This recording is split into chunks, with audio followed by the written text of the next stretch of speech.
Design করে দেখাবো।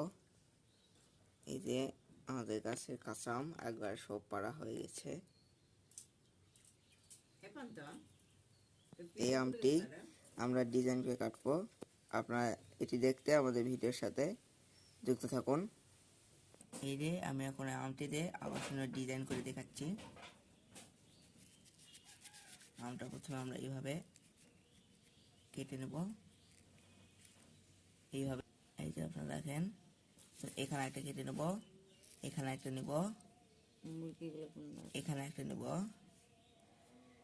এখানে একটা নেব, আর এই মাঝখানে একটা নেব। নিয়ে এইভাবে দিলে এই দেখেন এটা হয়ে গেল। এই যে দেখেন এইভাবে আমি কেটে নিচ্ছি এই দুইটি। এই দেখেন আমার অনেক ডিজাইন হয়েছে সুন্দর। ভিডিওটি ভালো লাগলে অবশ্যই লাইক সাবস্ক্রাইব করবেন। হয়েছে।